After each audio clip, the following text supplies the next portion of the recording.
Warmly welcome to this exciting evening. May we have everyone take a seat, please, and we will start.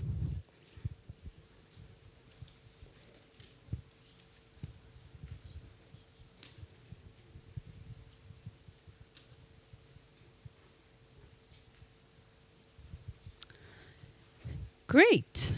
Well, it feels really great to be here tonight. I'm really looking forward to these couple of hours of interesting discussions. My name is Jakob Olsson. I work for the region of Västra Götaland, which is the region we're in right now.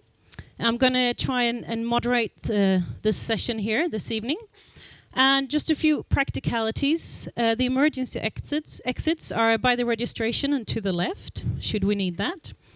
And very shortly, I will also be sending around this bowl here. And you can put your business cards in here. And why should you do that? Because then you can win this amazing book that we're going to get presented for us tonight. Greg's book. So this one, if you haven't seen it. So I will pass it around and put your business cards. And during the session here, we will take out the winners. And the winners will be announced by the end of this couple of hours before the refreshments. And then during the refreshments, you can just pick up your books. Okay, so with those words, I want to hand over to the CEO for Stena, Mr. Sten Olsson, who will also introduce tonight's main speaker.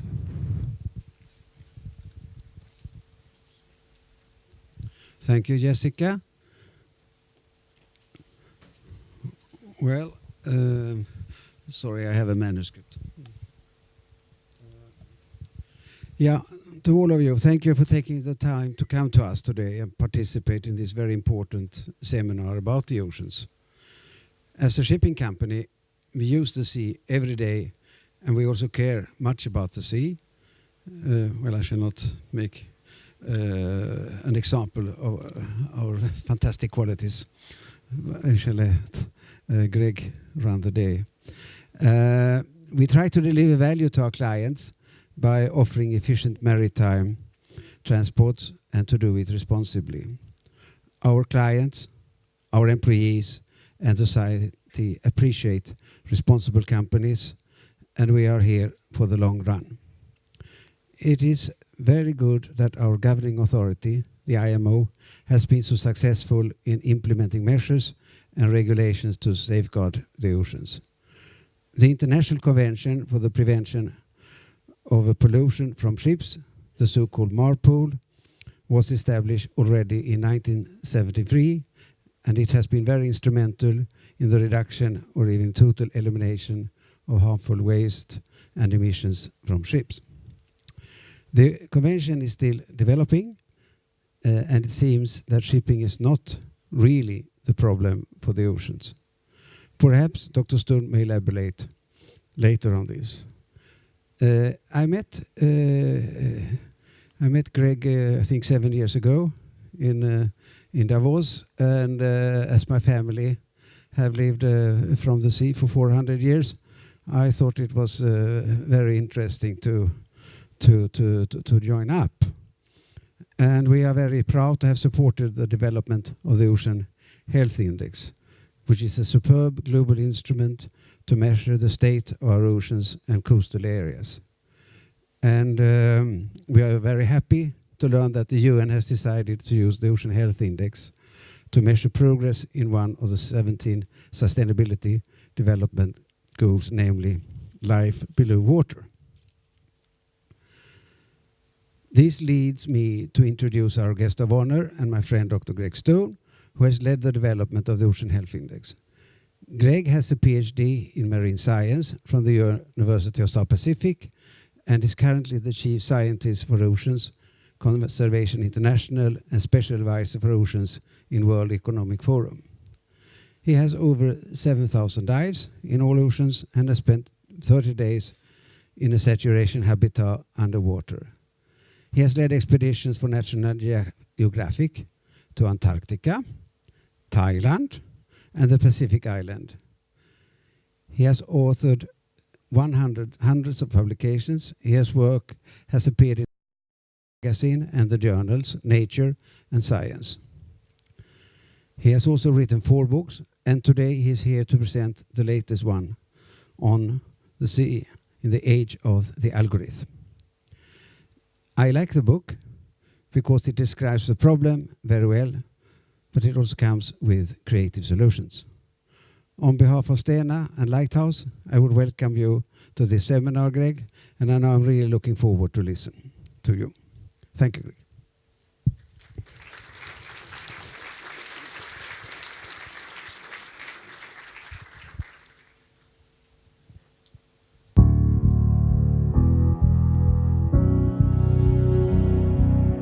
The ocean is telling us things today. And I think the ocean is telling us that it actually doesn't need us. The ocean is telling us that we need it. We better stop abusing it. It's going to be here in the future. It may be in a slightly different state or a dramatically different state, but it's not going to go away. Our condition is far more vulnerable. The ocean holds all the cards. My name is Greg Stone, and I'm an oceanographer, marine biologist. I study the ocean, and I work every day to save it.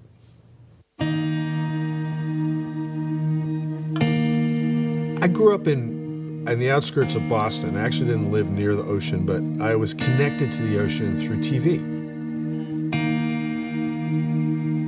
I watched Jacques Cousteau documentaries as a kid. And I used to sit there on the living room floor with my mask and flippers on, watching these shows.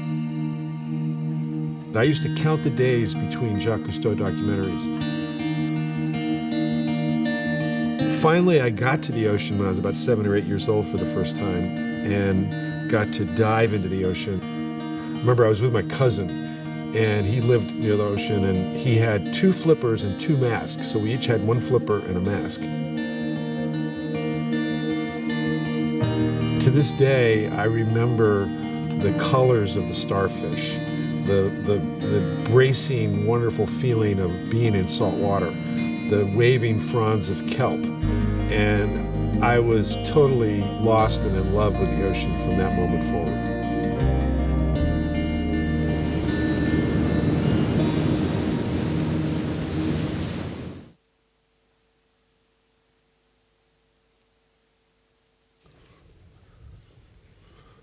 Okay.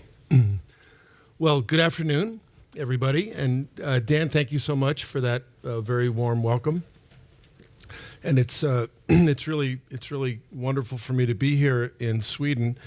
As that introductory video, that's from a documentary someone did on me last year, says, I'm from Boston. My family's from Boston for many hundreds of years. And I always thought that I was of English descent until I did my DNA analysis with the National Geographic DNA program. And guess what? I found out I'm Scandinavian. 80% Scandinavian. So thank you. So I really feel like I'm coming home in a way. And I do find I've always, maybe there's something to the genetics and familiarity, but I've always enjoyed this part of the world and Scandinavia, and I do feel very, very much at home here. And I'm honored to have your attention for the next half hour, 45 minutes or so, to speak with you about the ocean. It's really been my passion. It's driven me my whole life, really, in a very, very focused way. And the name of my talk is Ocean Renaissance. And you know, they say that when you give a talk, you're supposed to tell people what you're going to tell them, and then tell them what you told them. So what I'm going to tell you about is how important the oceans are in this day and age, and how, like the European Renaissance, we are in an age of rebirth. We are in an age of creating a bridge to the future. The European Renaissance got us from the Dark Ages to the present, and we are currently in need of getting from our own kind of environmental dark ages into a prosperous future, and that all really depends on the ocean. And that's really the story that I'm going to tell you today. And you got a sense of what has driven me, what got me going as a kid. It really was media. It was seeing things on TV.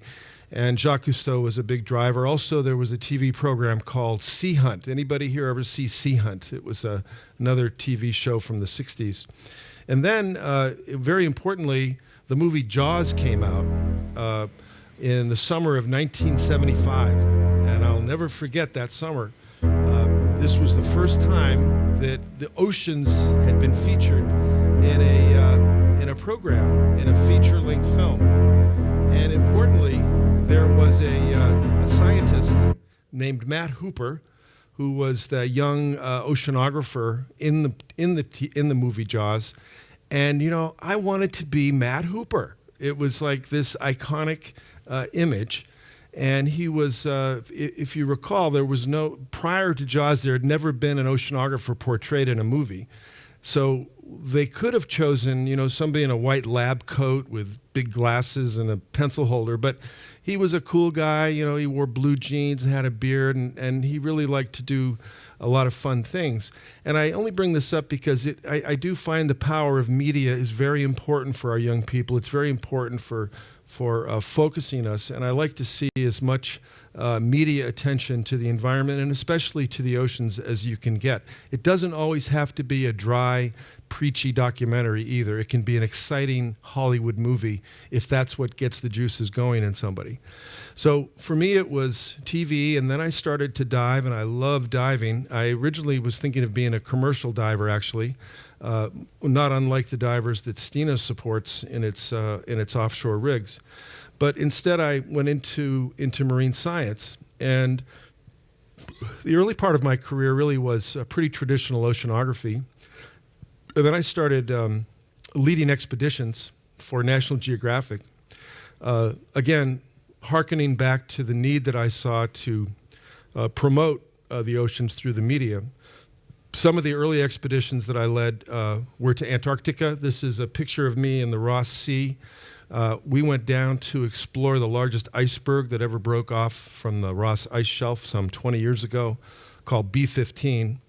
And it was an early signal, an early harbinger of the warming of our planet. The size of this iceberg was, it was the size of the United States state of Connecticut.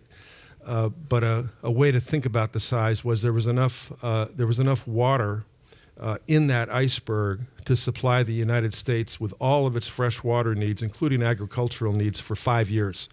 So it was a gigantic piece of ice. And we went down and dove into the iceberg. That's what this picture is of me diving into one of the crevasses, and really explored it in all of its complexity. And the model that I developed with National Geographic was to do a scientific expedition, and then I would write a story for the magazine and usually write a book, and then there'd be a TV documentary to go along with it.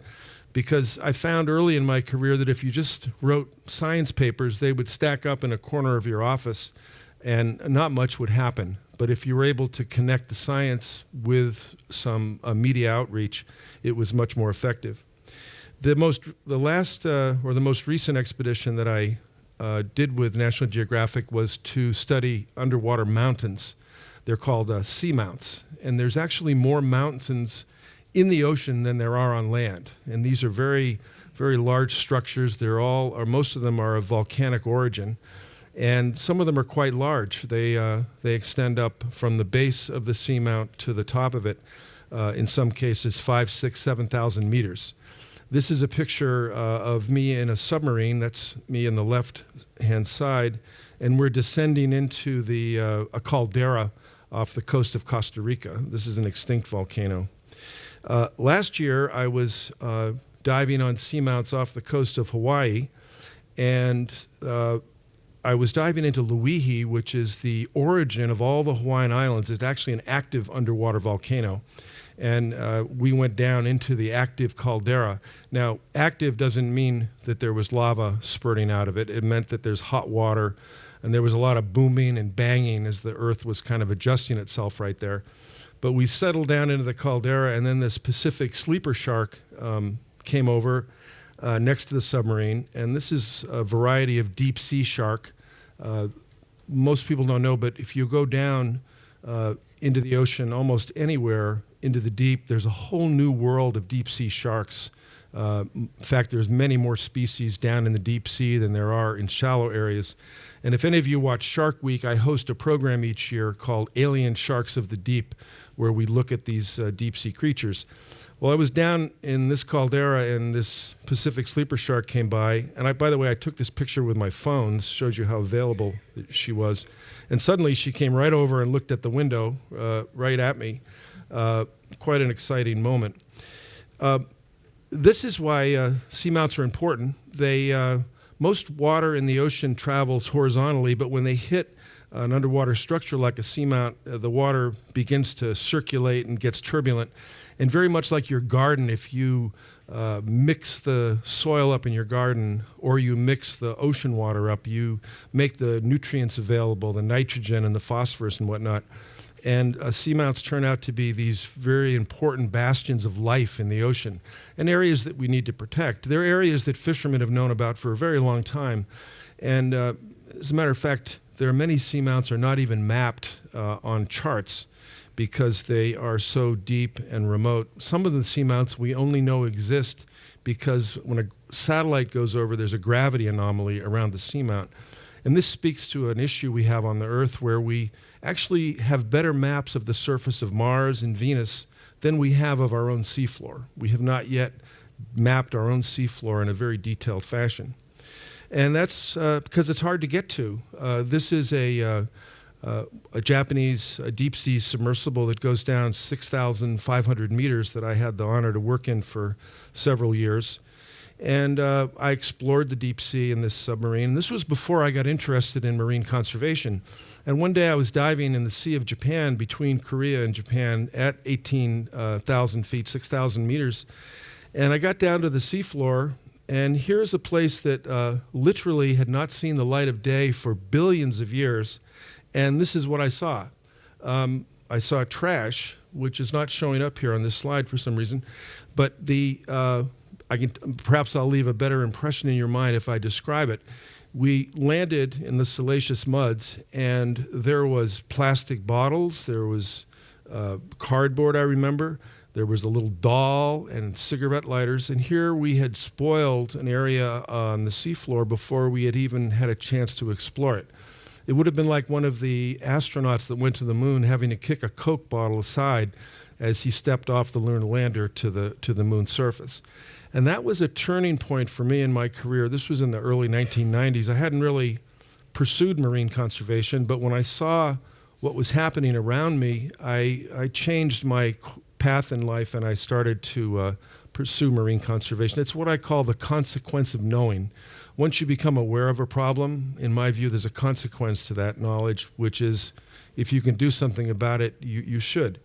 And I see that around me. In fact, I see that very prominently here with this company, Stena, is a very socially responsible company that has environmentally and socially responsible, has, once there's knowledge of the problem, has taken the action. Let's talk about the ocean for a moment. This is an ocean-dominated planet, and the ocean is an exquisite feature of this planet. What makes the Earth a nice place to live.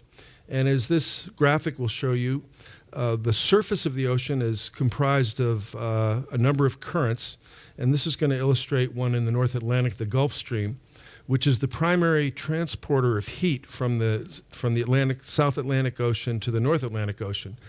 And it is what makes Europe a nice place to live. Without the Gulf Stream, the climate here in Sweden would resemble Alaska or even parts of Antarctica. But with the Gulf Stream, it's brought this lavish heat and moisture, and it has in fact enabled civilization to prosper over the last 50, 60, 70,000 years. And we are slowing the Gulf Stream up. The changes that we've been bringing to our atmosphere have slowed the Gulf Stream some 30% in the last several decades. And the Gulf Stream, as important and as exquisite a feature as it is, it can change. It could change within a decade. It could stop, or it could slow down even further. And it could thrust Europe into a completely different climate regime.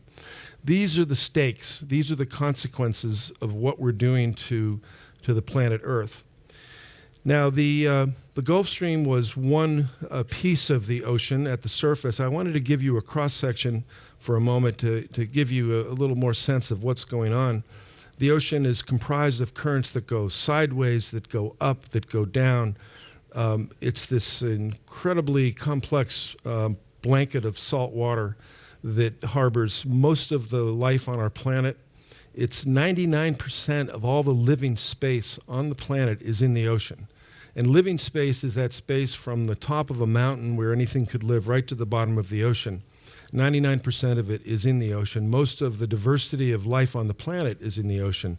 It's really the Earth's life support system. And if you wanted to see what the Earth would be like without an ocean, we've got plenty of examples in our solar system. It would be pretty barren. It would be pretty rough and harsh. It's really the most important part of what goes on here. Some people like to call it the lungs of our planet, the blood system of our planet. Whatever you want to call it, it's really top of mind what makes this place a great planet to live on. But we as humans have grown our population enormously, and I don't necessarily think that's a bad thing. I mean, I think it's what it is. We are a species that has moved around the planet by our own nature, and we have now achieved dominance over the planet. And it's just a problem of how we do it. We haven't quite figured out how to manage the Earth yet, how to garden the Earth. This next graphic shows our population growth. Each dot that you'll see here is 1 million people. And you can follow the timeline along the bottom there. And you can see that we, got going, and as the industrializations happened, with a few setbacks like the plague, our population kept growing in Asia, in Europe, and then, as you'll see now, everywhere. And this really is the fundamental problem is our use of resources. The fundamental problem is not necessarily the number of people that we have on the planet, it's how we are habitating the planet. And because our population growth has been so recent, we essentially have not figured out how to live on this planet with so many of us. And that is the principal problem of our time, the principal problem of our future, is how do we live on the planet and support the oceans so that the ocean can support us. This is a little comic relief of kind of how evolution has gone. We do know that life began in the ocean. We're not exactly sure the details, but it certainly did begin there. That's why your blood is salty. Your blood is salty because you carry the ancient ocean in your body. All the organisms in the ocean have a saline structure. It's got to do with ionic pumps across cell membranes. But as we left the ocean, we didn't come up with a better system. And now we've gotten to where we are, and we are essentially trashing the nest that we came from. Now the challenge is, as I mentioned, the population that we are today, which is a little over 7 billion, and will soon be close to 9 to 10 billion by 2050. And it's not so much that number, but it's the amount of food, the amount of water, and the amount of energy that we all consume. And it's managing this algebra, and it's actually pretty straightforward algebra that is required. Today, we are focused on the ocean, and there are a number of problems associated with our impact on the ocean, ranging from sustainable fishing to ocean acidification. Oh, thank you. But you can summarize all the problems with the ocean by knowing that we're taking too much out of the ocean that we want, and we're putting too much into the ocean things that we don't want. It's as simple as that. Whether it's plastic, whether it's CO2 putting into the ocean, or whether it's fish that we're taking out, or coral, or any number of items. And it's managing that algebra that is really what we need to do. And you'll see on the nightly news or in the magazines or anywhere on the internet the problems associated with ocean threats. And I'm not going to go into these in detail today, I can certainly answer questions, and my book covers this a bit. One that I will point out, though, are those snail-like pictures that you see there on the right-hand side of the slide. That's a pteropod, and it's a sea snail that lives in the open ocean. And the problem with this snail is that the oceans have gotten more acidic. And the reason the oceans are more acidic is that when the CO2 in the atmosphere comes down and meets the ocean interface, it dissolves. The CO2 dissolves into the ocean, and it creates carbonic acid. And this was a side effect of putting CO2 into the atmosphere. It's not to do with heating. It's purely a chemical reaction. But this increased acidification is beginning to dissolve structures in the ocean that are of a calcium carbonate structure, like a shell. And this is a terrifying idea, actually, because most animals in the ocean have a calcium carbonate structure sometime in their life cycle, whether it's in their juvenile phase or in their adult phase. And this is a very much unforeseen consequence of CO2 in the atmosphere, that we've changed the pH, the chemistry of the ocean, so substantially. And we really don't know what this is going to do, whether it's going to cause the marine food webs to collapse or change. This is one of the things that keeps me awake at night, is the acidification of the ocean. So what have we done so far in response to the problems that we have in the ocean? Well, we've created marine protected areas, and this graph shows simply the green one. The green line is protection on land, and the blue one is protection in the ocean. And you can see that on land, we began to protect, with the first land protection was in the early 1900s, when the United States created Yosemite National Park. It's considered one of the better contributions the United States has made. And it was Teddy Roosevelt, one of our presidents, who loved to hunt. He was essentially protecting the animals so we could go kill them while he was hunting, which is fine. It was accepted back then. It's accepted today. But as a result, we came up with the idea of protecting the land. But nothing happened in the ocean. It was just completely vacancy sign. And that's largely because, the ocean is this opaque surface. You can't see what's happening under it.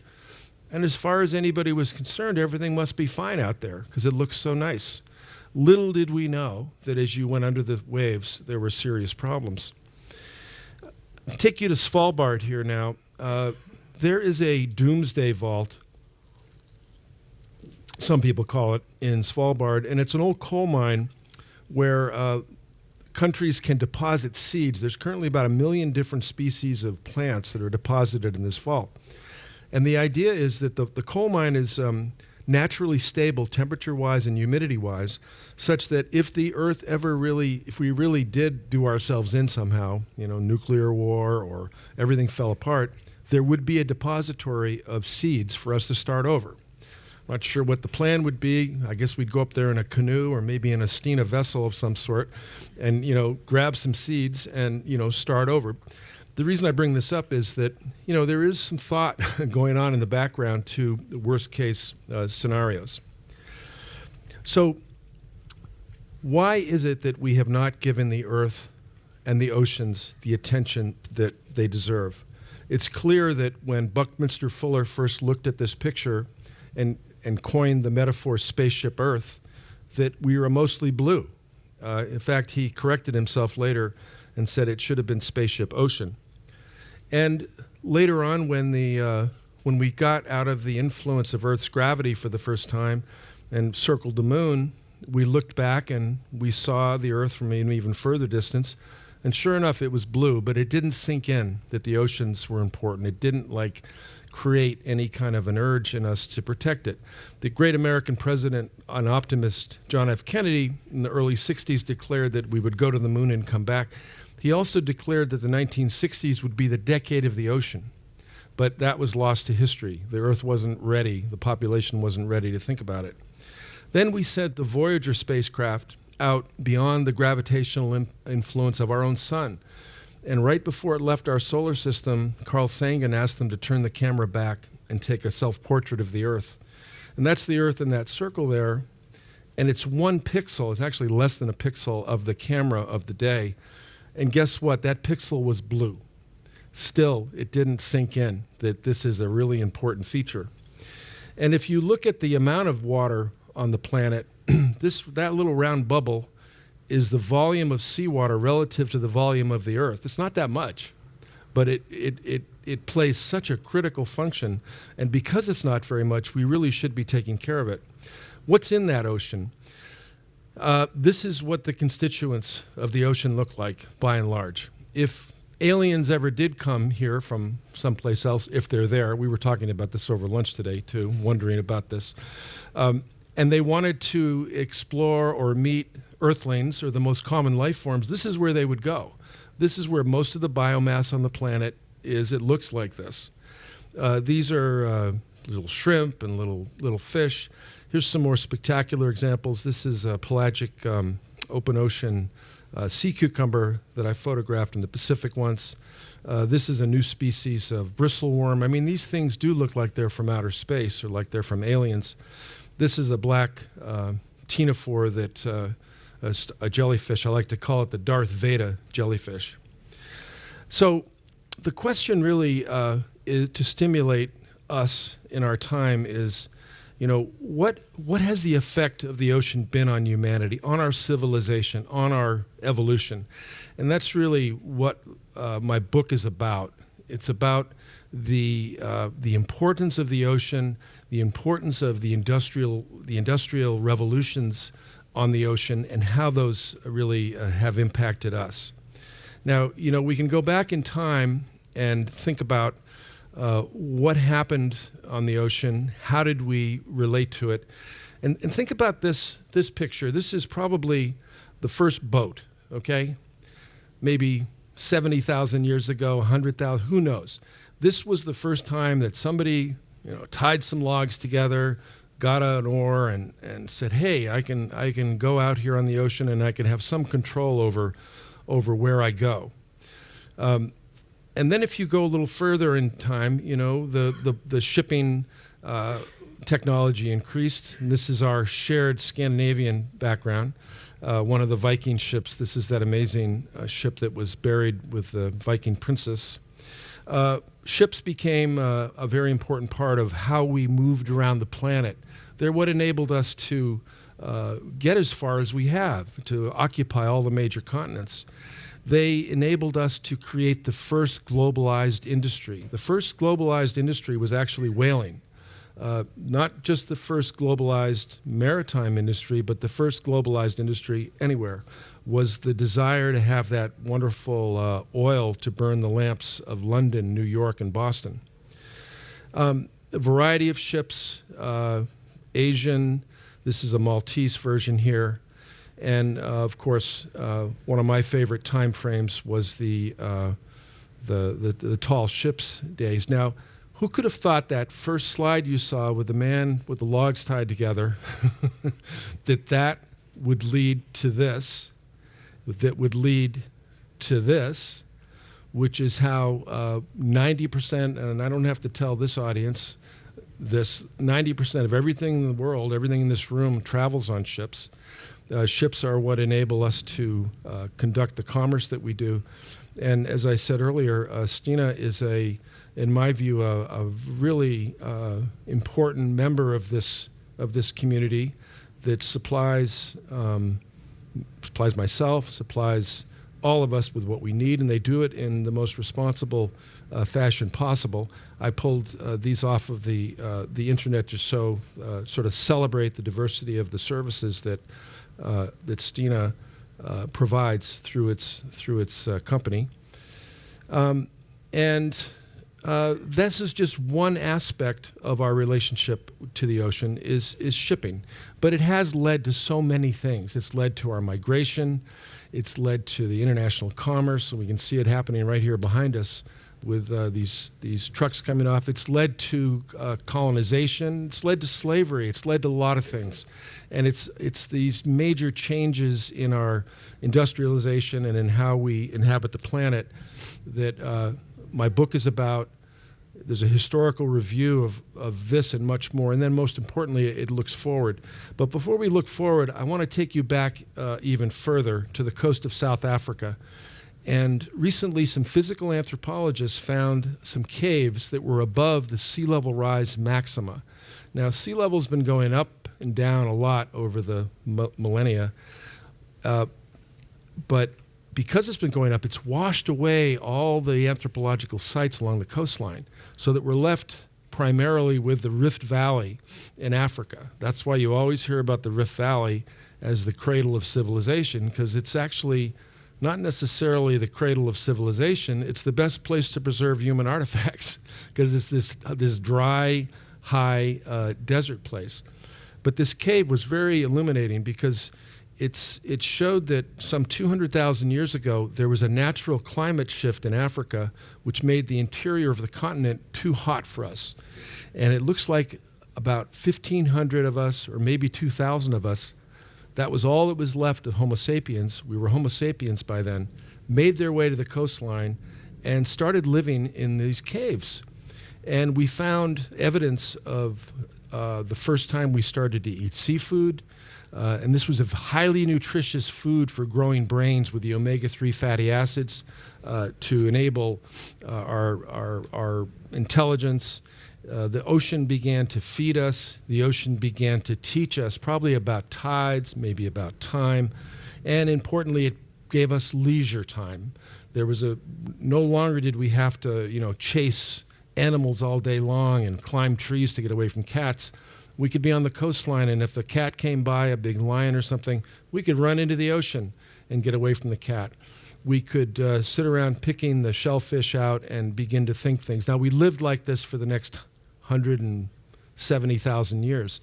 So the ocean had a fundamental impact on our development.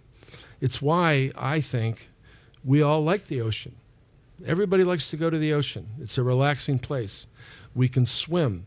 This is a diagram of our migrations out of Africa mapped by DNA. But if you look around us today, you can see evidence of this ancient ocean connection. Any culture that has a continuous history many thousands of years back along the coastline really shows us to be almost as much a marine mammal as a seal or some other creature. For example, in the center here, you see the ama. These are the very famous divers in Japan. They're always women, and they are known historically for 2,000 years. These women go out every day, and they can breath hold dive down to some 70, 80, 90 feet where they can collect food and they can collect shells. You've got the Polynesian navigators that down there on the left-hand corner who were so connected and tuned into the ocean that they were able to traverse many thousands of miles across the Pacific Ocean well before there were any European or Western boats that could do this. Again, everywhere you go, you find this ancient connection to the ocean that we have largely lost because of how our tribal systems of humanity have broken us from our past. So we've forgotten this, but we have not forgotten how comfortable we are in the ocean. Now, I was just in Micronesia recently, and I was walking along a beach on a remote island, and this man walked up to me with these mantis shrimp, and I thought to myself, this could have happened 200,000 years ago. Here was someone out collecting food, and it was from the ocean and very nurturing. Now, think about this. We are the only animal on the planet that can run 20 miles, swim a mile, climb a tree, and dive down 40 feet. Why is that? I just posed this for your own thought. I really do think that we are uniquely and intrinsically and importantly connected to the ocean. And I would say that since we lived in those caves in Africa a couple 100,000 years ago, we've been trying to get under the ocean. And there's a whole history of attempts from Alexander the Great to these diving barrels to holding ourselves down with rocks any way we possibly could. And then in the 18th and 19th centuries, we began to apply what technologies we had to take us under the seas, to bring us to that alluring place that we always wanted to get to. But these were very cumbersome and very difficult to use, and they killed as many people as they saved. And then there was a young French naval officer near the end of World War II named Jacques Cousteau, who made the breakthrough technology of the two-stage regulator. And for the first time, we could bring our precious bottles of air with us underwater with a device that allowed us to be free, allowed us to explore the ocean. And this fundamentally changed our relationship to it. Finally, after these many hundreds of thousands of years, the ocean was accessible to us. And around the same time, we started to try to come up with a jurisdictional framework for the ocean. We could see the ocean, we could get under it, but we had to come up with laws. And the Law of the Sea, which was signed in 1982, really was the constitution of the ocean. And it's still a very young document. There still is a lot that has to happen. I'll just point out on this one map here, the light blue areas are the 200-mile zones around countries that all countries own everything within that 200 miles. The dark blue area is called the high seas, and that's still owned by all of us together. And the law and the ways of behavior out there are still very much like the Wild West, and that's 60% of the ocean. So it's kind of like space. Law and legal affairs in space are very young and very unregulated, unrestricted, and the high seas is very much like that. Now, how are we going to move forward in the world? Well, there's so many of us. We go from divisiveness to trying to seek for unity, and at the same time, we're using up the natural resource base that we have here. Now, many in my community want to return the ocean to what it was like 1,000 years ago. That's unrealistic. We're never going to go back. I am a firm believer that we have to think about the new normal. It's time that we see humanity not as a problem, but as a natural evolution of our habitation of the earth, and then manage our resources accordingly. We can't afford, it's just impossible for us to go backwards. We are now part of the Earth-ocean system. So what is the new normal? Is it something like this, where one person has access to a beautiful, pristine coastline? Is it surfing the big waves of Hawaii and enjoying it? No, it's more like this. This is the new normal. There's a lot of us. We all want to enjoy the ocean. We all need the ocean in many ways. And this, we live alongside the ocean. We fish. We have now become part of the ocean ecosystem. And this is the breakthrough vision, the breakthrough reality that once we confront it, and accept it, that old expression, the truth will set you free, we can move forward. But how do you measure a healthy ocean with us so thoroughly occupying the planet? Well, this is where the work that we've done with the Ocean Health Index has come in so importantly. And I want to acknowledge and sincerely thank Stena for supporting the development of the Ocean Health Index. It was the first international transparent, scientifically system to measure ocean health. And the breakthrough idea was that we put humans in the ecosystem. We didn't remove people from the ocean and then measure a healthy ocean. We put them in it, and a healthy ocean is one that's defined as a system that supplies sustainable benefits to people now and into the future. And it's as simple as that. And the kind of data that we accumulated and then analyzed to do this was a very wide range of measurements, ranging from temperature to pH to. Before the Ocean Health Index, everybody was like trying to figure out, how do you determine a healthy ocean? Some people would look at the healthy stocks of tuna, others would look at corals, but there was no integrated approach, and this was the first time that was done. And I can encourage you all to go to oceanhealthindex.org. You can learn a little bit more about this, but it's essentially built around 10 goals.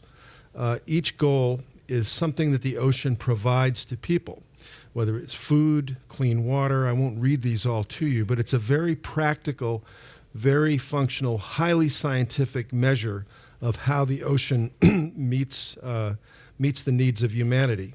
through these 10 holistic and comprehensive goals. So to me, this is a practical way for us to move forward as we are essentially gardening the earth, okay? Let's accept that. We are gardening the earth. We have become part of the earth system. And the Ocean Health Index gives you very simple scoring. We take the 10 goals and we essentially average them to give a global score. And the most recent global score was 67 out of 100. So it's a failing grade. But the good news is that it's not like, oh my God, this student is never going to make it kind of grade. It's a student that could be, with the right remedial help, the right assistance, is going to get up to a higher score. And importantly, the Ocean Health Index, this happens to be the global score for all oceans and all waters of the planet. It can be scaled. We can do an Ocean Health Index for Gothenburg Harbor, for the North Atlantic Ocean, for New York Harbor, or for a remote Pacific atoll. As a matter of fact, we've done that for all those places. So it's we designed it so that managers and countries could use it as a management tool. We also put a little competition into it for the world. These are all the scores around the planet. And as I mentioned earlier, each country controls 200 miles out from their coastline. So you see red is bad, blue is good. And you notice that the west coast of Africa is kind of reddish. And that's because the Ocean Health Index is highly correlated with the Development Index. That is, if a country doesn't have the resources to police its waters and study its waters, if it's unfortunately a poor country, they're going to end up with a lower Ocean Health Index score. Sweden does pretty good. You'll see up there on the north with a light blue, and so on. And you can dive into this through the oceanhealthindex.org website. Now, looking again to the future, trying to summarize a little bit what I've said here, here's a slide that shows on the left is, the past, and on the right is the future. And I'm an optimistic person. I see a very optimistic future. It's a different kind of a future than you might think. In other words, it's not a future of wide open, peopleless, pristine ocean. It's an ocean with us in it. It's an ocean with energy generation systems from the tides, with windmills, with perhaps aquaculture operations that we can't even imagine that will provide the protein to feed the planet. It'll have a shipping industry to keep moving goods around, and maybe ships that as they move through the water, they clean the water as they go. They improve the health of the ocean because it's being used.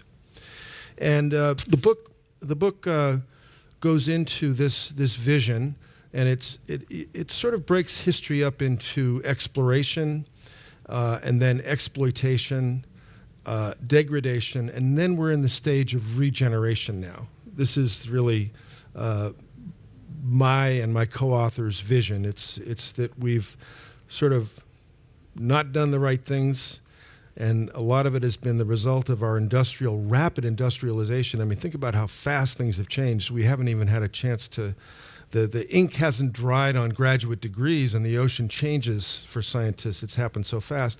But I do believe that as we go forward, things are going to be better. And also, another way that we have looked at this is we'll call it the doctrines of the ocean. And it's really how have we, in the last 30, 40, 50 years, how have we used the oceans? How have we thought about the oceans? And importantly, if you know where you've come from, then you're better off knowing where you're going to go. And the ocean doctrines are, in the 1950s, was the militarization and the industrial shipping of the ocean. It's really, we built more warships during the 1950s, or there was more value put into the oceans than there was during World War II. A lot of that had to do with being able to conduct warfare under ice and deep in the ocean. And then there was the 1960s, which we call the awakening. And that was when the aqualung that Jacques Cousteau developed made it so that everybody could go and see what was under the ocean finally. And that variously intrigued us and horrified us at the same time. Suddenly we saw what was happening. And also suddenly we saw how wonderful everything was down there. And that awakening from the 1960s led to civil society response. That was in the 1970s is when A lot of the NGOs got started. Greenpeace really got going. The people of the planet responded and said, you know, this is important. There's something out there in the ocean that we want to save. The 1980s, we argue in the book, was the government response. They lagged, as it often does, from the public. That's when the Law of the Sea was signed. It's when the IMO and a lot of other public entities really came into the play and began to implement themselves on the ocean. And then in the 1990s was when the private sector really started to get more involved. Something called the Marine Stewardship Council was a system set up to ensure sustainable seafood. And it was set up by the seafood retailers. They wanted to know that their supply chain was solid. And also the shipping industry, and I feel like I'm speaking above my pay grade here to say anything about the shipping industry, but my understanding is that the shipping industry really started to self-regulate and started to look after its affairs around the same time. And now we are in the 2000 and beyond. We're in the ocean renaissance where all of these doctrines, they don't cancel each other out, rather they build on each other. And now's the time for real lateral thinking. Now's the time for us to take on board all that we've learned and move forward. And remember, in the European Renaissance, it was the time of networking. It was the first networks. You know, there were roads built from the great European cities and the printing press. We have a new age of networking now with the internet. It was a time when we took on board all the knowledge that we had accumulated, at least we tried to. It was back when they said, how many books did we have in the Library of Alexandria anyway? And what do we know? What do we not know? Well, today we need to do the same thing. We need to consolidate and integrate all of our thinking. Importantly, we need to include indigenous social practices and indigenous knowledge. And I don't say that lightly. I used to think indigenous knowledge and indigenous social practices were quaint and very important, but not practical. I've changed my mind.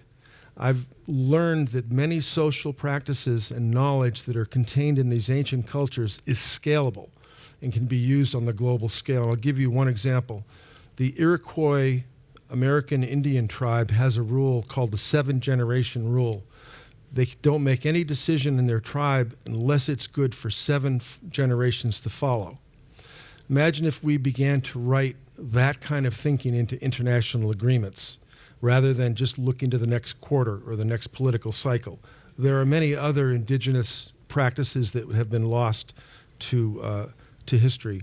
So concluding here with the ocean renaissance, it's really a special alignment of everything that's happening. We have the UN Climate Agreement in 2015, which for the first time included oceans. The UN has expanded its governance over the high seas. I mentioned it's a bit of a Wild West where we're getting a lot better at that. And then Dan mentioned the Life Below Water Sustainable Development Goal at the beginning, which is the first time we've come together. There is an opportunity right now, and we must seize it. And if we are going to move forward into the future. And the future, in my view, is really very complicated, but in other ways quite simple. It's managing the materials and energy that we have on the planet. Remember, everything we've ever had, everything we ever will have is on the Earth currently. We can't get resupplied. So it's managing the materials, the energy, the food, and importantly, the climate. And I brought this with me. This is probably a big part of our future. This is a manganese nodule. And these are cobalt, nickel, manganese-rich deposits that are found on the seafloor, which are critical for the future of the battery industry, future of our alternative energy future, and it's going to come from the ocean. And I guess I would like to again conclude with my sincere thanks to Stena and my friendship with Dan, which, as he mentioned, began 7 years ago on a very snowy, cold morning in Davos. I remember that breakfast. And it's been a great honor to be associated with such a great company over these many years and the good friends that I've met. As I look around the room here, I can't name all of you, but I see you. Thank you very much for your time and attention.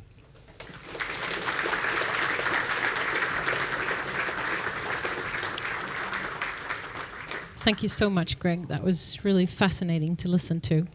So let me just remind us about the program here that you saw when you entered the room today. So I will invite Jakob, Granit, who is the Director General of the Swedish Agency for Marine and Water Management, and he will provide us some reflections now of Greg's talk for about 10-15 minutes, and after that we'll open up the floor for Q&As from all of you.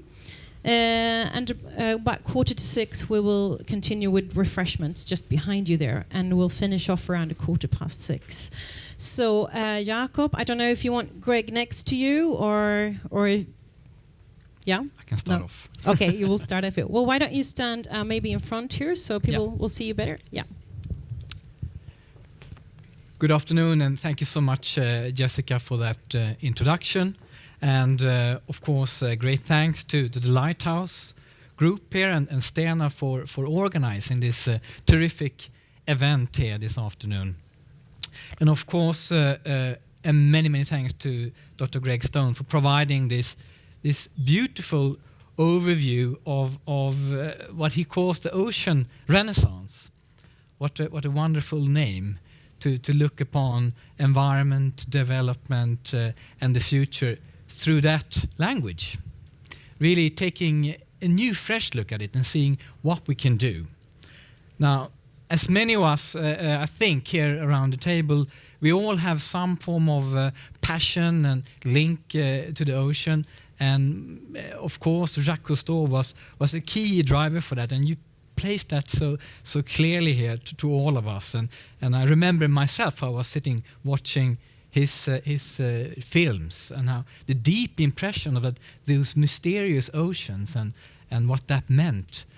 Myself, I come from the Baltic Sea, so I have a different connection to the ocean, which is a much more sweetwater environment than what we saw on this picture. But nonetheless, as exciting as any marine space would be. Now I also realized that I can't beat Greg here because I read somewhere that you had 8,000 dives. I have 28 dives. But I'm very proud of those dives because what happened was that I actually managed to get my whole family to do. We took that class together. And that is an influence, to get people down the water and actually see for yourself how we impact it. So very nice connections there. Now I think what Greg told us is that there's so much still to discover. And that is important. There's so much more science to do, and there's so much more of work we need to do in order to harvest the resources that are available in the ocean. And the importance to get science to policy, to media, and to action, that whole interface will be something that we all have to work on in the next few years. Now, you outline all the major problems and then came into the issue of the new normal. And I think that's very important message to us, to all of us, is that yes, we are moving towards an Earth system with 10 billion people. Is that a challenge or not? Yes, it might be, but it's also the situation we have to live with. And we need to find resources, and we need to do that in a sustainable way for all of those people. And in that way, we are connected, and the oceans connect us so strongly. We also need to monitor and find new governance and management measures to tackle the problems. And the UNCLOS, the law of the sea, is one example. Another examples are what we are doing in each nation and in each government. So let me come back a little bit to that. So what are we doing as a government? So I'm the Director General for the Swedish Agency for Marine and Water Management. And we are a relatively new agency. We were actually established in 2011. So that was the first time we had political objectives to establish an agency, a government agency, responsible for ocean affairs, fisheries affairs, but also freshwater management affairs. So the agency, which is based here in Gothenburg, up here along the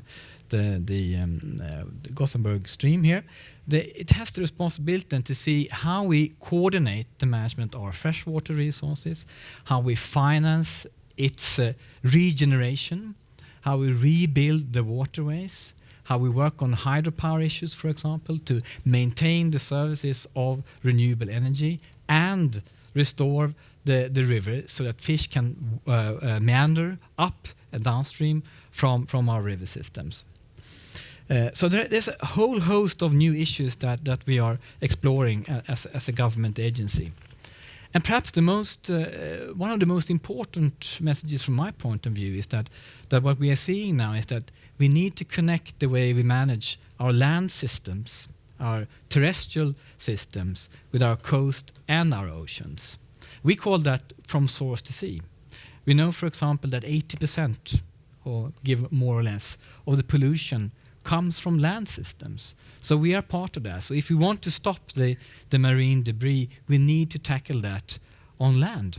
We need to find systems to prevent those flows. So there are many flows that come from land to the coast to the sea. There are water, there are sediments, there are pollutants, there are biota, and there are materials that Greg talked about. And what we want to get back as return flows are, of course, these ecosystem services, the clean air, the fresh fish, the tourism opportunities, sustainable navigation, and so forth. These are the things we need to measure, and maybe that's the new normal, the ecosystem services that we need to get out. But we need to look at this from a holistic perspective. And in June this year, the Swedish government, together with the government of Fiji, a small island state, was co-hosting the UN Ocean Conference in New York, which, as we heard, was the first attempt to focus on one of the Sustainable Development Goals, life below water and ocean management. And what our government, brought to the table here were three key things. One was, how do we tackle the marine debris? How do we deal with this flow of plastics and nutrients into our oceans? How do we tackle the climate change issue, which is linked to ocean acidification? And how do we deal with sustainable fisheries and the blue growth arena? So to get there, we need to promote regional cooperation, we need to work on marine spatial planning, and we need to also to protect areas, to marine protected areas approaches. Now, as a government, we have a number of policies to bring this to bear. And they are very well defined and explored in our Blue Growth and Swedish Maritime Strategy, in documents outlining how we would like to have a circular, bio-based economy, the new Climate Policy Framework Act, a sustainable energy future, sustainable consumption and production, all of those measures that we now need to put in place. And the Swedish maritime industry and the maritime strategy is very, very important. And we also talked here about monitoring. So if we want to monitoring tourism development, navigation, industry development, and the state of the environment, we need to put that into a coherent framework, which is something we are now have developed, and we will present that in February this year, so that we can begin to track: are we doing the right things in the new normal? Are we actually supporting the right incentives for example, sustainable transport and navigation? Another area that I think is very, very important to look at is also, how do we plan the future use of our oceans? So within the whole EU now, all the EU countries, we're now working together under the EU Framework Directive for Maritime Spatial Planning. So we are planning the way that we will utilize the oceans in the future. The plans for all European waters will be ready by 2021. And now we are in a very intensive phase of consultation on how those plans will look. So in the middle of February this year, the plans will be out for detailed consultation with all industry sectors. And that include defense, it includes navigation, energy, fishing, seabed mining, marine protected areas, coastal zone development, and so forth. So these plans for how we're going to utilize our ocean space will be very, very critical moving forward. And not only, of course, need we to do that in the future for our European waters, we need to support that also in the national context. And we need also to look at how do we deal with the areas beyond the exclusive economic zone, which is what we call the areas beyond national jurisdiction, which is 50% of the ocean space.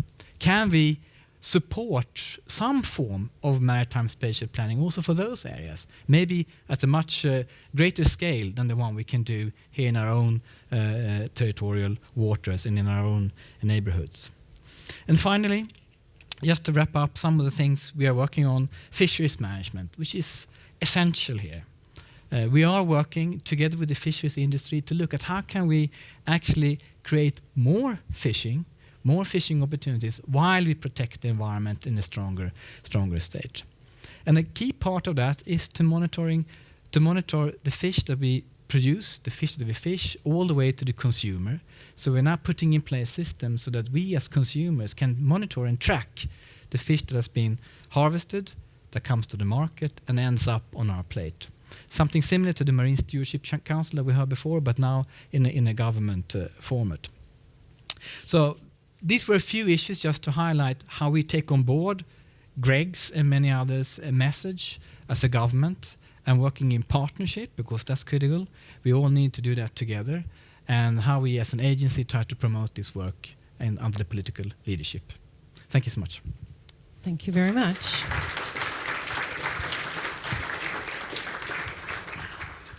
Thank you. So I will invite you up again, Greg. And why don't, if we'll have you two standing a little bit more over here. There we go. So as the moderator, I will actually ask the first questions myself. And hopefully that will warm you up a bit. You can ponder now on your questions that you want to pose. I'll actually start with you, Jakob, since you were the last speaker here. Can you just give an example of how you involve the industry? You say cooperation is crucial, you said here just towards the end. Can you give a concrete example of how you involve the industry? Yes, one example that I gave was that we have the maritime strategy, which is under the Ministry of Enterprise. And we as an agency more focusing on the environment, we are quite glad today to have the opportunity to be working with all state agencies and the industry to identify this monitoring system for how is the blue economy actually taking place. Because if we know that, if we can see if the policy measures actually result in more support to sustainable, for example, different types of fuels.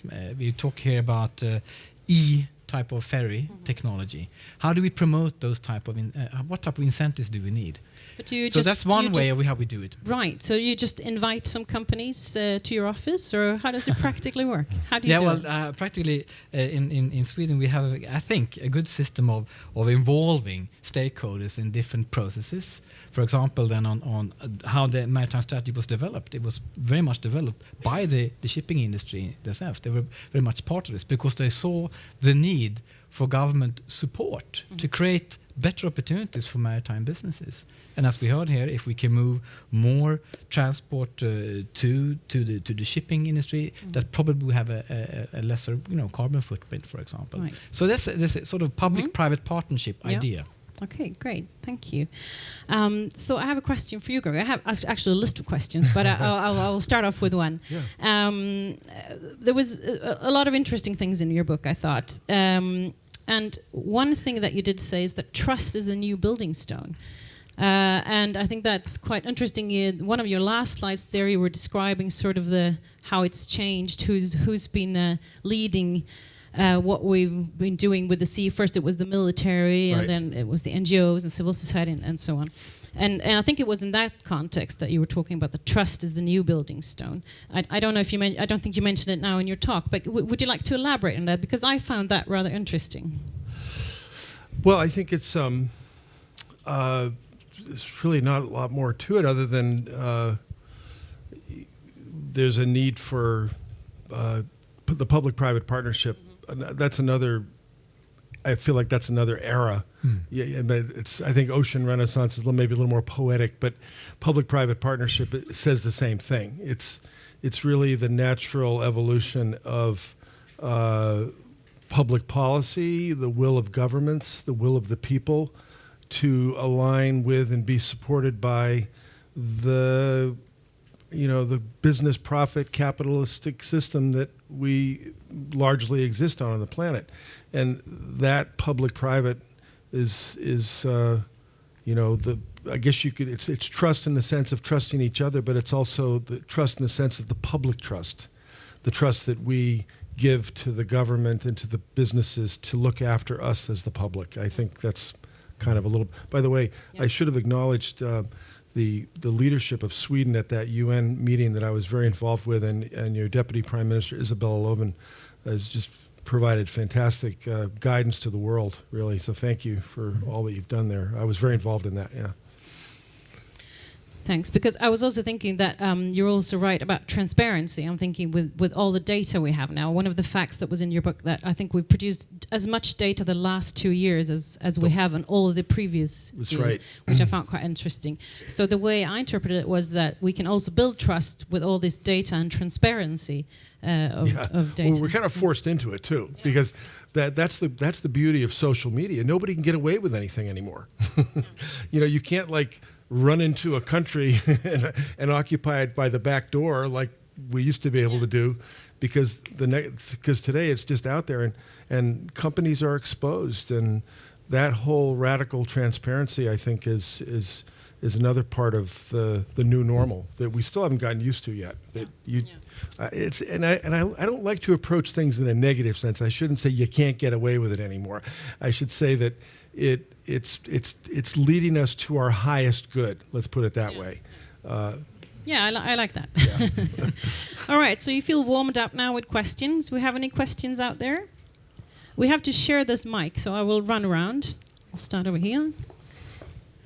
Yes, I'm very interested about this health index, because you had, if I remember right, 10 different components. But how do you value these? Are they given the same weight, or do you put priority to, for instance, for me, pollution is very important. I would like to know a little bit more about that. It's an excellent question. And we thought about that a lot, whether we would weight each goal, because essentially we just average them to get the number. And we decided not to. But we've also talked about radical transparency or transparency. The whole Ocean Health Index, it's all there. So the great thing about it is you can go into it and say, well, you just said pollution's important to you.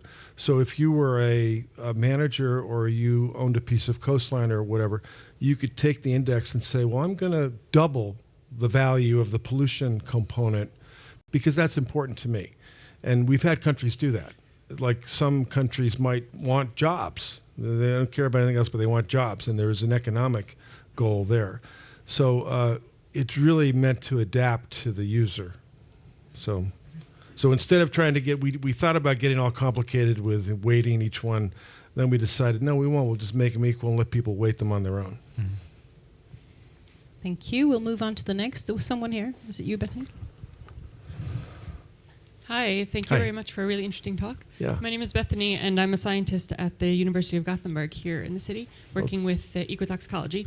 And I was interested in what you were saying about science communication and science policy interactions and using science to influence or motivate the public. Yeah. And sitting on the chair that I am and struggling with that, like, what sort of advice would you have for scientists? What's the best way to bridge those gaps and to reach out when you're in a cutthroat career that really doesn't value that?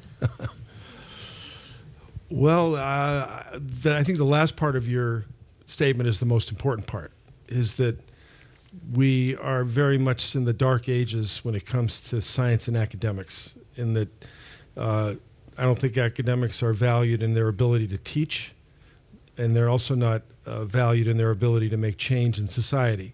We're still stuck in this publication list that appears at the end of your resume, which, yes, it's important, but I think it's far more important to affect change with science and also to teach.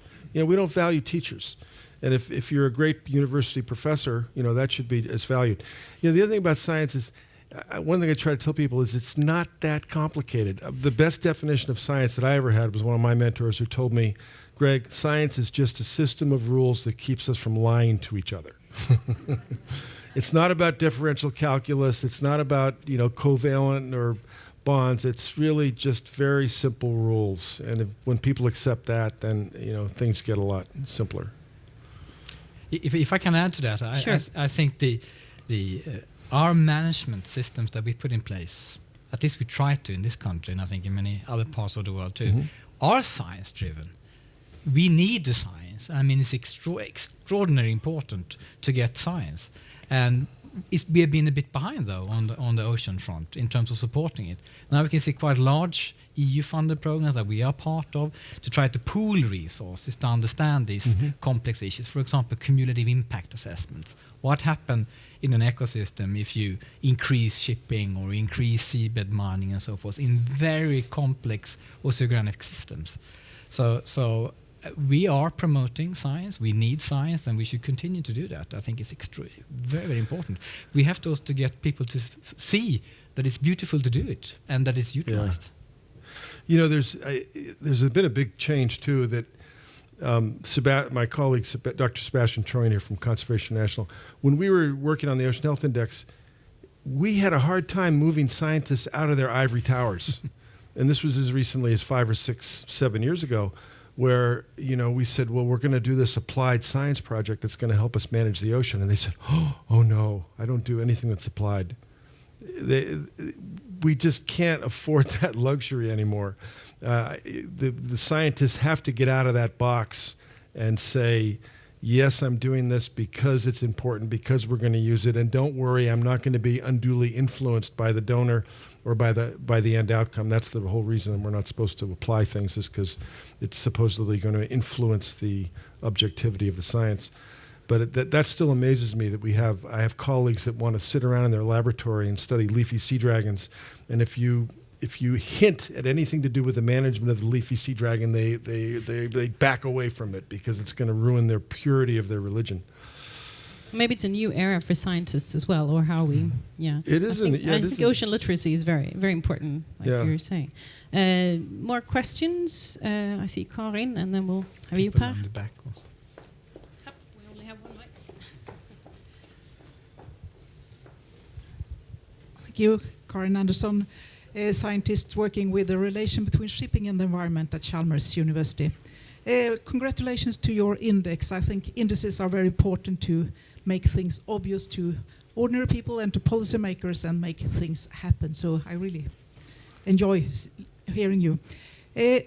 One question, or something that may worry a little here, is will this make the regulatory and policy processes faster, you think? Because it's very slow. In shipping, it's extremely slow to get an agreement on new regulatory things and so on. Is this a way of making things happen faster than 25 years? I would hope so. You know, it's a very good point you brought up, and one of the things that I've always enjoyed about the World Economic Forum, where I met Dan, is to the extent they can, they try to stay on top of trends in the world. They don't even set their agenda for the Davos meeting until like a month before the meeting, because they want to make sure they're on top of what's happening in the world. And a term that emerged last year that I found very useful is agile governance, the need for agile governance. That is, governance should be able to turn more on a dime and address issues rather than wait for the obligatory 25 years. I couldn't agree with you more. And I don't know what the solution is. I certainly think, you know, transparent data could help, but we need, in the age of exponential change, the governance is still the age of molasses, and they've got to come together. I mean, this is part of the whole high-tech millennial framework, is, you know, making things happen quickly. And I don't know the answer. I mean, I'd be open to my government expert here, Jakob, about how can you get government to move quicker. I mean, businesses can move quicker. You know, if there's a market demand and a change, a business can move overnight to address it. And how do you maintain, I guess, democracy and transparency and agility? I mean, the simplest response to that is that we are lucky to live in democracies, right? Yeah. So we still have the opportunity to influence governments and government policy, but to see, because we have a lot of data. I mean, the index you're providing is very useful. It's also on a global scale, but we also have a lot of data on the Baltic or the North Sea. It's all there. Now the question is, how do we take policy decisions to really enhance the restoration value of that Right. at the cost, because there are jobs and growth Right. and other things to balance here. So, but at the end, our democratic systems should push for that change. Yeah. In my view, Interestingly, politicians respond Yeah. to popular votes. Interestingly, Sebastian and I have talked about this. With certain countries that aren't strong democracies, they're actually can be a lot easier to work with when you're trying to get a conservation initiative forward. Because if the top person likes the idea, it can happen overnight. For example, in China, we've found that if you get into the right circles there, man, things can just go right away. But of course, there's a downside to that, as we all know. That's interesting. Per, I know you're next in turn, and then we have someone down there. But I want to build on this question, because in the book you describe a tool yourself. It's called an ocean avatar. Yes. That I thought was pretty cool. Yes. And You really read the book, didn't you? I did. Wow. That's what I want you all to You know. really- I read the book, but I think that's kind of cool. So Yeah. the way I understood it is we build the system built on the data that we have, Yeah. and so that we can actually see what happens if we change some Yeah, parameter in the exactly. ocean. So my question is, do we have enough data to create an ocean avatar? Because I know we've produced a lot of data the last couple of years, but there's still so much we don't know about the ocean. Wouldn't that be kind of vulnerable? We don't. Well, we do have it. If you don't, what's that expression? If you don't want to let perfection get in the way of the good, you can. The Ocean Health Index is essentially an avatar in its own way. It's a compilation of the data that we know. But we don't have the vision in the book, for those of you that haven't read it, is that you could populate a model of the ocean such that you could inject a oil spill somewhere and see, what the effect that will have on the rest of the ocean system. And we're nowhere near that. I mean, ideally, the way to think about it is you want to have, when you see the weather maps at night on TV, and this is a high pressure here, and this, ideally you want to have that for the ocean. You want to have somebody stand up going, well, look at this, we've got yellowfin tuna spawning today, off the coast of XYZ, and the great white sharks have moved in here, and oh my God, there's a new upwelling zone just emerged off the coast of Peru. And then you use that information to say, maybe we should adjust the shipping lanes a little bit for tomorrow to allow the yellowfin tuna and the whales to get by. That's the vision. So this is really the agile governance, or the dynamic management systems. So now, here we are. But I can also, I think, adding to you, that very comprehensive picture is what you really would like to see. But at a rudimentary scale, we see it in our planning exercises that are done globally, where we try to look at, what are the impacts of a shipping lane through a marine protected areas and adjust and try to model that. So it's happening at a very rudimentary level. Yes. But that's very important too. I mean, that we begin looking at it from that approach. So what happens if you do an activity here versus that one? And scenario playing. Exactly. Yeah. And also, to one of my earlier slides, the ocean is this incredibly complex three-dimensional space. And if you were to look at the ocean, and this is the bottom of the ocean, and this is the surface, the width of this paper is about the width of how far you can scuba dive and how far we generally think about the ocean. Those are the surface currents. That's what you see. Those are the bright lights. And this whole other wedge here is like a big black box. And all the fundamental processes that occur are in that black box. And that's where we need that real-time avatar information. My name is Per Kramer. I'm from the School of Business, Economics and Law at the University of Gothenburg. I have not read your book, but my greatest takeaway from your presentation is the simple fact that you're so clear that time is irreversible, that we have to have a forward-looking approach, not looking into in a nostalgic manner in order to recreate the ocean that once has been. Right. And then you paint quite a rosy vision of the new normal, the ocean renaissance, humanity positively integrated into the marine ecosystem. But before we reach that, I imagine there are a couple of hurdles that we have to come across. Acidification, depletion of marine species, hydrological changes. You mentioned the decrease of the speed of the Gulf Stream, for example. So my question to you is really if you could pinpoint in some way what societal responses, what governmental responses are needed in order to come across these hurdles in order to reach the rosy future of the marine renaissance? I think it's really unleashing the unbridled creativity and ingenuity of the human brain and the youth and the old and the young. I'm a believer that there are not so much that there are solutions out there. For example, did you know that the most valuable metal on the planet was once aluminum? Until we figured out bauxite and how to translate bauxite into aluminum. Now it's one of the most inexpensive. There was a aluminum eating utensil from the 9th century or something that was the most valuable piece. I mean, I really do think that there are solutions out there that we haven't yet encountered for hopefully acidification, hopefully for some of these other things. I've started giving some talks at young web startup, web tech conferences where all these CEOs, these companies, they look like they're about 13 years old. And and they are like just this incredible creativity. And I really, and that's sort of where the book was headed. My co-author's quite a bit younger than me, so he kind of helped negotiate that millennial field. I don't think it's unrealistic to believe there are solutions out there that will be market-based and will be profit-driven, and I think we just have to open the doors. It sounds a little lame, but that's what I'm thinking.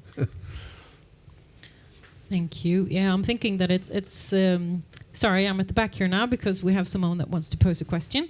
But it is a challenge. How do we work to concretize the sustainable development goals and environmental objectives that we have and make them relevant for businesses? I think that's something that a lot of people in this room are thinking about.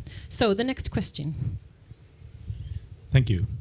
I'm Björn Söderdahl. I'm a naval architect, having previously worked with Stena. But having seen you today, I first of all would want to say that you're exactly who I wanted to be when I was a 12-year-old. You've done exactly what I wanted to do. So that's very... I take that as a compliment. Very inspiring. But there's a role for all of us, and I think what you are showing here is really the complexity and the of the task and the immensity of the value that we are sharing or that we need to govern together, and the need for change is at the center of this, and the mechanisms for change that need to come about to bring about this renaissance. And the tool that you presented, I haven't read the book, but I understand that this index, Ocean Health Index, is meant as a tool to illuminate the need for change, but also perhaps to somehow prioritize and direct efforts where they are making the most effect. Exactly. And you mentioned before that the media has a great role in catching attention and directing attention, and thereby also resources. How do you see this Ocean Health Index, the role of the Ocean Health Index in terms of directing this, the need for, or how to direct resources? Can you describe the mechanisms how the right research is going to be performed and so on? Yeah. Well, you've encapsulated exactly why we developed it. We did not want to do another paper documenting the decline or writing the obituary of the ocean. And that's what had been happening up until the Ocean Health Index. We said we wanted to create a tool that would be change-making. And we've seen it happen organically. Countries that have adopted it, there have been some candidates who've actually run on one of their planks is, I will raise the Ocean Health Index of our nation by 5 points if you elect me.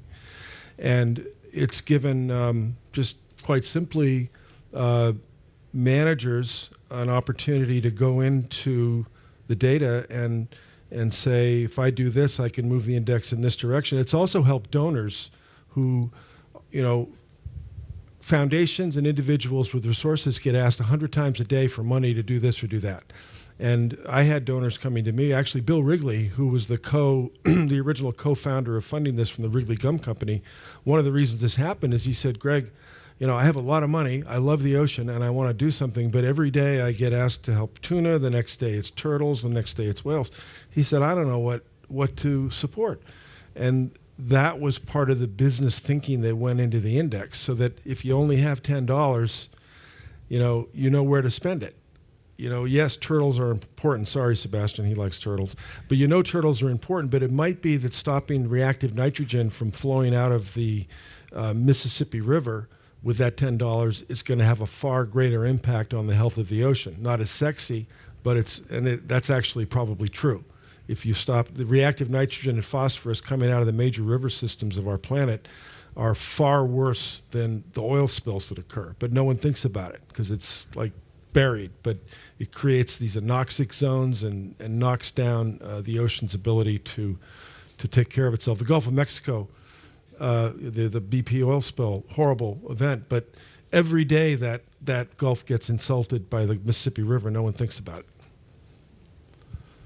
Okay, next question here. My name is Björn Källström. I'm from the aquarium at the Maritime Museum. Oh, I love aquariums. Yeah. So you're welcome. The Sjöfartsmuseet Akvariet in Swedish. Thank you both for inspiring talks, and Greg, thank you for being optimistic. Thank you for wanting to save the ocean, dedicating your life for it. And maybe a follow-up question from Per's question. You were talking about these different phases, from the exploration, exploitation, degradation. And you said that we're now in the regeneration phase. Yeah. Are we really in the regeneration phase, or when will we be there? Well, no, we're not there yet. We're still, unfortunately, if you look at it another way, just the ocean health is declining. It's like an airplane heading for the ground. And I would argue that we've pulled the yoke back a little bit. The decline is not as steep, but it's still in decline. What we need to do is get the yoke back onto a level flight, and then, yes, we need to get to the regeneration phase. And that's the new term. Sustainability has to be. Now it's regeneration.